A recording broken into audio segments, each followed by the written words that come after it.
So I changed my first question because actually not a ton of people have said lower the rims, but at least one person has said that. Um, so I just wanted to get you to talk about why a lot of people in women's basketball are resistant to that and why it might not be such a good idea. Well, I think the first thing about lowering the rims is it just naturally segregates the way you're allowed to play basketball. Like, it's one thing if you go to the park and you're playing pickup and somebody brings a women's ball or somebody brings a men's ball. Like, those are easy enough things to work with. And like, if you're shooting from a different line, you can just paint two lines on a court. But if you're playing at a different rim, you literally cannot play at the same time as the other gender. And that kind of defeats the whole purpose of like how people grow up playing basketball, and like how um people play together, with basketball. So just the idea of segregating the sport, I think, is the main problem with wanting to lower the rims.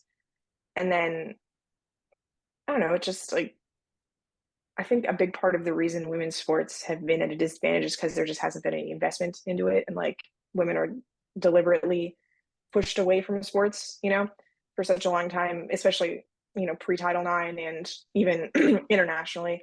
And the idea that they wouldn't be able to play on a 10-foot rim, I think, is just disingenuous. Like, they're shooting from further distances, they're jumping higher these days. Like, we're getting women who can dunk. So I just don't think a 10-foot rim is going to be like a huge inconvenience down the line. Like, it might seem to some people now.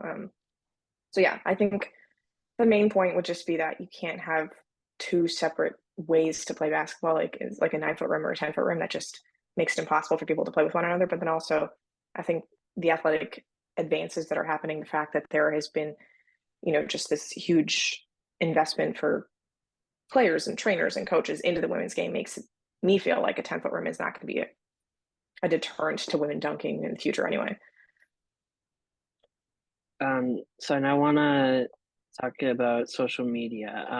My literature review for this project talked about social media having no limits like there are with TV scheduling and the potential for social media to really increase the popularity of women's sports.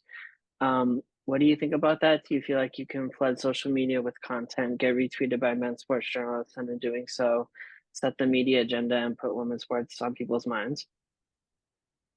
I think there's been like this unnecessary division within social media where like if men's people who predominantly cover men's sports dip their toes into women's sports, like there's a backlash to it. And not just from like fans of men's sports who are like, hey, why are they tweeting about women? Like, I follow this account to see NBA stuff. And also from women's fans who are like, hey, why is like women's sports news not going to a predominantly women's sports covering writer, so social media has been a little weird for me because uh, I think there's been like some unnecessary division into these lanes, and I'm not sure how we can get past that.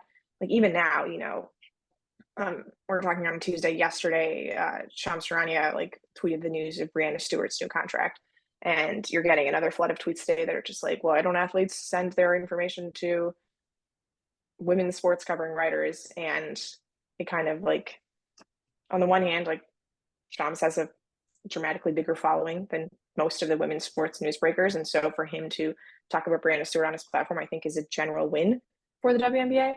And yet it isn't met as such. So, and admittedly, I'm obviously biased. I work with him, but I don't know.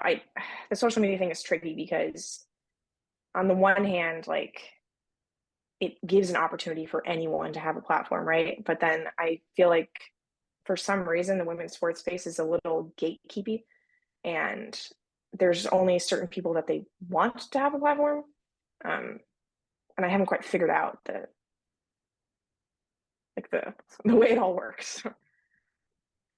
Um, Obviously, the ideal is to get women's sports on TV, though. So, can you speak to how, when they are shown in prime time, they have great success and the popularity increases? And do you think that women's sports journalists like yourself have the power to make a difference when you advocate for more TV coverage? Yeah, I think TV is just an enormous thing when it comes to growing a sports league. You think about just everybody complaining about League Pass and like, how am I supposed to watch this game? And it's just an unnecessary hindrance when it comes to growing and marketing and increasing the visibility of the league. And we see time and time again, like it is indisputable. When you put things on prime time in good sports windows on national television, people will watch.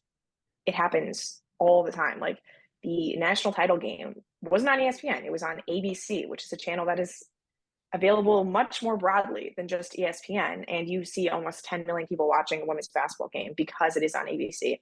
Admittedly, the people who are playing, the teams, that factors into it. But, you know, LSU plays South Carolina on ESPN during the regular season, and it's maybe 15% of the number just because ESPN doesn't have the same reach as ABC. So, you just, again and again, you put things on TV, people are going to watch it. Like, you think about the pandemic, like people were watching cornhole because it was on television, like, and it was doing well.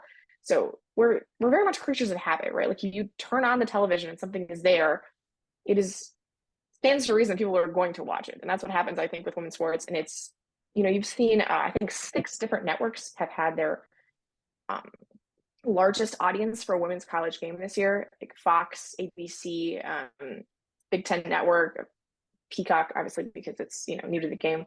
But I do think that like having big stars like Caitlin Clark, like Angel Reese, obviously helps draw people towards these games. But the fact that they are easily accessible, just like people don't want it to be difficult to be a sports fan, right? Like being a sports fan is supposed to be fun. It's supposed to be like this enjoyable experience that you get to take part in and you get to share with everybody. Like there's a community aspect to being a sports fan.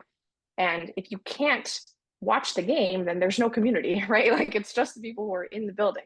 So I think making being a sports fan easier should be the goal of any sports league. And when we get games on national TV, like it's just so obvious that people will want to watch it if it's there. Like I could not watch the WNBA for like 10 years when I was a kid. I think about, once Candace Parker was drafted to the Sparks, I lived in LA.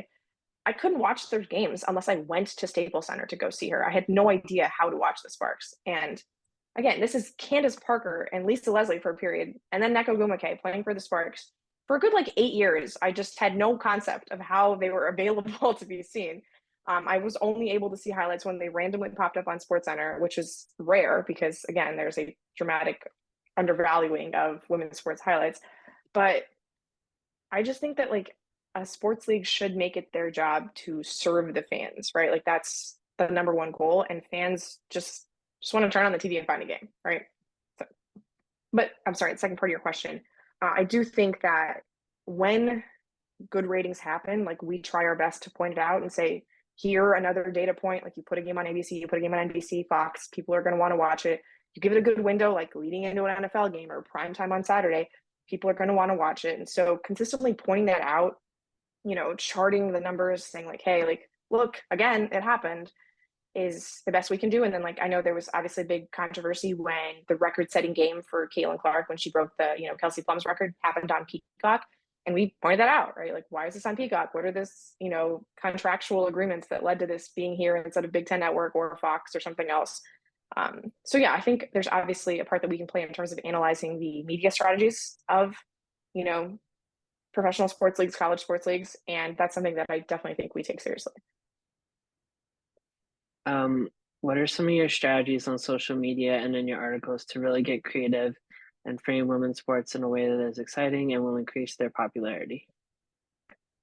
Yeah, I think just like in my experience, I've used the same strategies for women's sports and men's sports. I don't think it's necessarily that we have to try to frame the coverage differently. Like, obviously, big names are going to draw attention. So if I can get, Clark or Reese or Haley Van Lith into a headline, like, and they're not the main body of the story, it's probably still going to happen because people look at a headline and they want to see what the rest of the thing is about. So there's certain SEO practices that apply regardless of what kind of sport you're covering. You want to get the big names in there.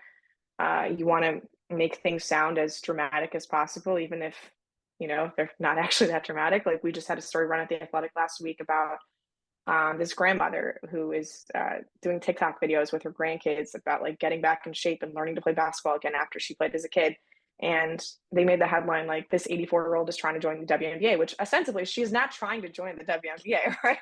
That is not what is going to happen here. But it's just like she mentioned like, wouldn't it be cool if I was able to play professional basketball? And so like that becomes the headline because let's face it, like whether it's women's sports, whether it's men's sports, people like a splashy headline to click on, some clickbait for lack of a better word, and it's no different on either side. I do think with social media, we found that videos help a lot. Like people like to, especially when we're dealing with women's sports, where just the there's like a lack of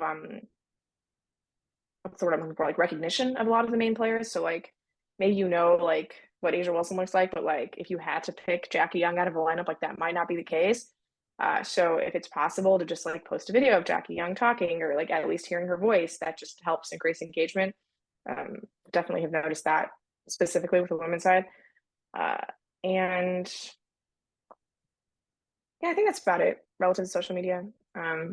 Unfortunately, like the Twitter used to be a bigger driver of our traffic than it is now. Like just the way that links are being throttled on X is challenging. So like we've moved to Facebook a lot more, and trying to figure out like how that affects our strategy going forward. But um,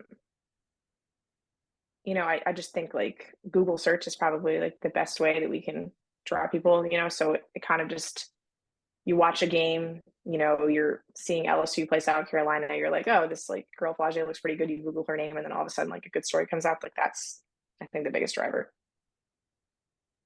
Why do you think men's sports fans love men's sports, and what can journalists do to highlight those things in women's sports? So I think sports just have this unique cultural cachet where it's something that people were all able to latch onto in one singular community. Like you see that still with baseball, just how old it was in the community. Like when genuinely terrible things were happening in America, like wars and depression, like there was a baseball team who was your team who you could go and watch play, and they were a reflection of your city, and there was a certain connection that you felt to them, and that's just been passed on. Like now you have just generations of families who have all been fans of the same team, and there's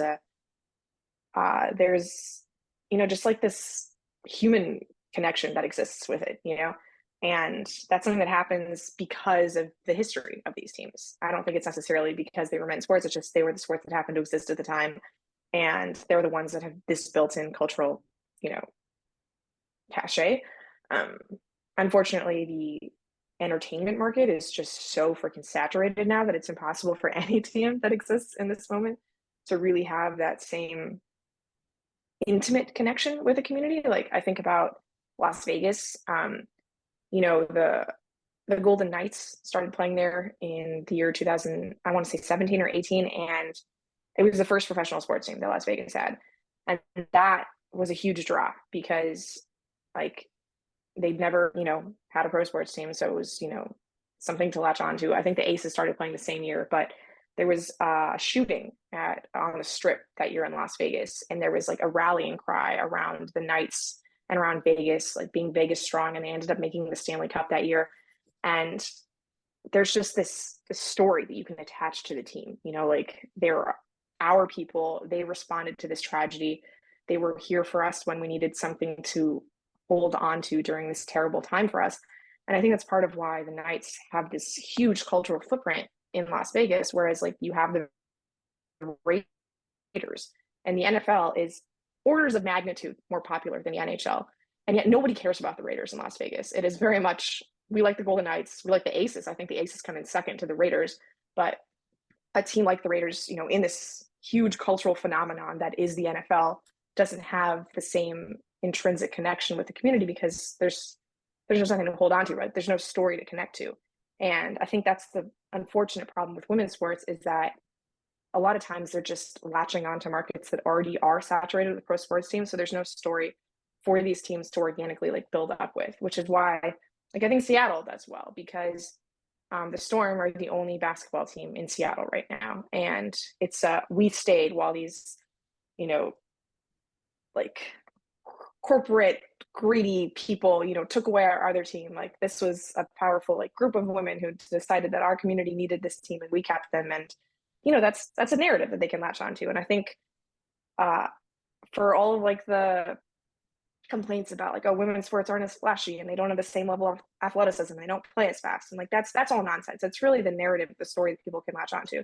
Like my dad moved to the United States in 1978 and he moved to LA in 1980, and the way he like ingratiated himself into the American community was being a fan of the Showtime Lakers. Like that was, everybody in LA wanted to be a Laker fan because they were so much fun to watch, and like this was a reflection of the city. You know, the way they played was like the glitz and glamour of LA, and that's how Magic Johnson played, and that's how my dad like found a way to be American, literally. And like that's why the Lakers are a huge part of our family. Like why all of, you know, me and my brother and our family members all like grew up in Laker onesies, and like that's why we gather around on Christmas to watch the Lakers play. Like it's all part of a story. And I wonder if like in attaching, I'm speaking more literally with regards to WNBA teams, just because I'm not as familiar with like NWSL and other women's pro leagues. But by attaching themselves so directly to the NBA and just saying like, oh, hey, we're like this. If you like the Wizards, you should like the Mystics. If you like, you know, the Wolves, you should like the Lynx. Um, I think the opportunity to create their own story kind of gets lost in that. Um, and I really do believe that just having like something to connect with the team that's not just like the players on the court is really powerful. And that's just something that men's sports have like 100 years of advantage on, and something that women's sports are still catching up with. Um, I want to talk about the personalities and the role that plays in the popularity. So, in doing my lit review, I read a source that found that some fans don't like when female athletes post too many pictures of themselves engaging in their personal lives and not enough of them engaging in their sport. But another source found that women's sports fans respond better to feature articles about the athletes' personal lives than stories about statistics. So, which do you think is more important, selling personalities or selling athletic competence, or do you think you need a good mix of both? I think the stories are such a big part of it. Like, not everybody watches a sport because like they're interested in what the 4-4-2 looks like for Angel City, or like, you know, how they're making their forwards work together. Like some people are, but I think it's a dramatically smaller portion than, oh, hey, like Angel Reese is the Bayou Barbie. Like, isn't that a fun moniker? Like, look at her, you know, is leaving Maryland, like growing through this really hard time in her personal life and finding like this release here. Like Alexis Morris, you know, getting kicked off of a Baylor team with Kim Mulkey, finding her way back to the same coach. Like all of those are compelling stories that I think relate to people on a more um I think they just relate to people more than like for me, even as somebody who covers and writes about basketball, like how Camila Cardoso like navigates a zone defense is just not relatable to an individual person. But like how Camila Cardoso has dealt with family struggles, or like being an immigrant in the United States, and you know balancing these like complementary identities as part of herself, like that's something everybody can relate to. So I think emphasizing the features, emphasizing the person behind all of these things is so important. But it helps when they're good. You know, like none of this matters unless they're good. So that's kind of like the baseline. But I do think the way to bring in fans is through these features and stories. Um, do you think encouraging and spreading less sexist coverage will make women's sports more popular? And I mean by that, like coverage that doesn't demean women or sexualize them. Yeah, I think that's hugely important. The there's a newsletter that I love called Power Plays by Lindsay Gibbs, and she does a great service of uh, bringing up all of these newspaper articles from like the 70s and 80s and just how women were described, and it's ridiculous. It's just all about their appearances and like, oh, you know, instead of like being in the kitchen, they're doing this, and it's all incredibly demeaning and gendered and has nothing to do with their performance on the court or any type of sport they're participating in. And I just think, you know, women's sports is not the same as men's sports. Like we can just accept that right off the bat. Like the way they play the game is not the same way the men's play the game.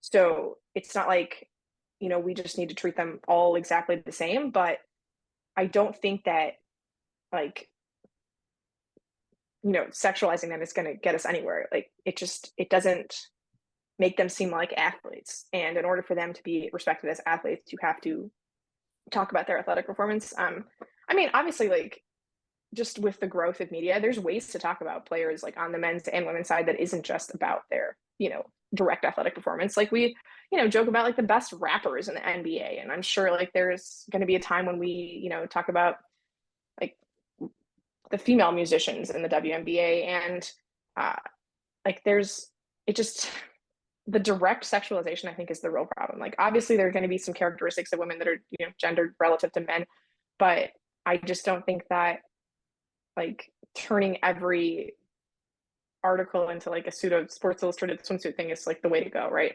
Um, I mean, I think even Super talked about this a couple weeks ago on a podcast where like she did a photo shoot early in her career where she was like legitimately had to like say no to a couple things because she felt so uncomfortable with the way they were depicting her, just like girl next door, like hot player on the Seattle Storm. And I think I don't want to say that we don't want to talk about players off the court because I think that's a key part to like you know connecting with them, but I just think that the way we cover them can't be all about appearances.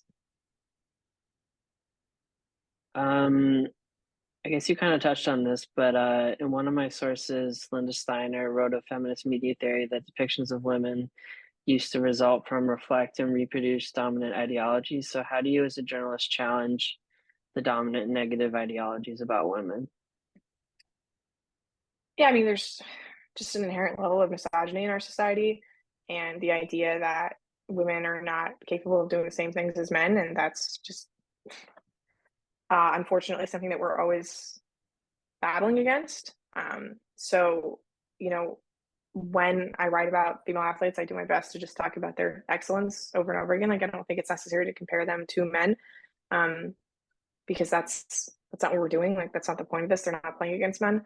Um, so it's tough because on the one hand, like I work for a company that has a subscription basis, right? So the people who are coming into my comments are generally ones that are interested in women's sports. So I I'm not entirely fighting against like an unresponsive audience, when I'm writing to them, which allows me to just talk about them as athletes, as great players, as, funny personalities on and off the court. Um, but, if I engage in other spaces on social media, like on X, then all of a sudden anything I write just like, well, now like it doesn't get any audience because that's the way Twitter works. But like before, when things on Twitter like actually could go viral without a check mark, um, you're just running up against people who are like, well, what's the point of talking about a player who like I remember when Diana Taurasi broke the scoring record, somebody posted like, oh, she has the same number of points as Andrew Wiggins. Like that's ridiculous. And it's well, there's just so much context that's lost there, right? Like how many games does the NBA play versus the WNBA, and how many minutes are in an NBA game versus WNBA game? Like when there was a stat on ESPN that was like how many triple doubles like in the W versus the NBA, and it like looked like such a bigger number in the NBA. And like, yeah, there's 30 teams versus 12. There's 82 games versus 40. Of course, there's going to be more triple doubles. There's 48 minutes, versus 40. Uh, so I think when I'm like, on a a wider platform, there's always a necessity to like bring as much context as possible. And I think that's something that I didn't really consider when I got into the women's sports space first, was just how much people are just going to like take the low hanging fruit. So it is important to just like spell out the things that I think are obvious but are necessary context so that people can't just say like, oh, Diana Taurasi is just as good as Andrew Wiggins, which is obviously not the case. Um, so my research, I'm just going to try to squeeze in a couple more questions. Is that cool? Mm-hmm. Yeah, of course. Um, my research into feminist media theory also talked about how important it is to have women working in the media, that they should be at the forefront of changing their own narrative. So, as a woman in the media, can you speak to this importance when it comes to covering women's sports? Yeah, I think people just feel more comfortable around people who like look like them, have similar experiences to them. I have, when I worked in the NBA space, I thought it was important for people of color just to be there because the league is predominantly people of color, and it just helps when there's like shared experiences you can bond on because you spend, in the grand scheme of things, very little time with the media. So in order to make the connection, it helps to just have something right away that bonds you to them. And I just think that specifically with women's sports, women are one like just aware of all of the challenges that go into being a female athlete that, you know, by virtue of like my experience as a woman living in society, I'm aware of how women are treated. And that just helps me understand like how to talk about an athlete in that sense. Um, but I also think that sports media has just been so gendered, like unnecessarily for such a long time. Like women have not been allowed in, and the party line was like, oh well, it's weird to have women in men's spaces, and that's like bullshit. I don't know what I'm allowed to say on this recording, but It's fine. I just think that as long as women are being excluded from this other space, like for one, I think we should fight to put ourselves in men's spaces, but like this is our opportunity to like be in charge of a sports narrative. And there's so many talented, qualified women who want to be in this space. And for a lot of reasons, the men's space just isn't as welcoming. So I think that's also part of it in that, like, just for women in general, women's sports should be creating an avenue for them to be able to participate, whether that's as athletes or in the media. All right, last question. Can you speak to how important it is to depict the entire spectrums of femininity, masculinity slash non-binary, and sexual orientation when depicting female athletes? Yeah, so for a long time, even as like women's sports occupied a ever so slightly greater share of media coverage, it was just straight white feminine presenting women who were getting that coverage. And even somebody like, I brought Sue Bird up again just because I've listened to a couple of her interviews recently. She didn't publicly come out until she was 37. Um, and that's just a wild thing to consider, thinking about how long Sue Bird has been in the national spotlight just from UConn to the WNBA. So I think it's disingenuous to think that there's only one type of woman who plays sports. Like obviously there's a whole gamut of feminine presenting, masculine presenting, ones who identify strictly as, you know, women, others who are identify as non-binary. Like in Los Angeles, we have Laisha Clarington, who uses the whole spectrum of pronouns, and I think that's just a really, I don't want to say like Laisha has become like this tool to instruct people, but on the one hand, like it's kind of cool to watch Los Angeles Sparks broadcast, on the same channel that broadcasts the Lakers, and you hear a player being referred to as she, he, and they. And that's just an important thing to happen when you're thinking about how people exist in the world.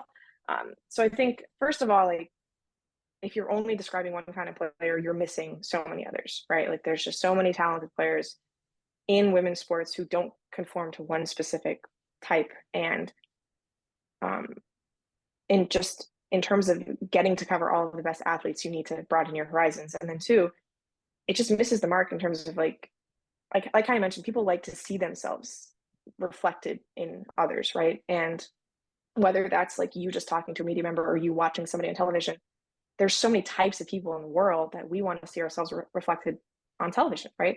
And you want to see yourself reflected in somebody who's queer, in somebody who's of color, in somebody who, presents masculinely, right? Like, think about how important Brittany Griner has been for so many people, right? Because she, was so unapologetically herself when she got to WNBA. Like the WNBA didn't really even have a pride presence until Brittany Griner got into the league, and that's insane considering how much of the league is of the LGBTQ community.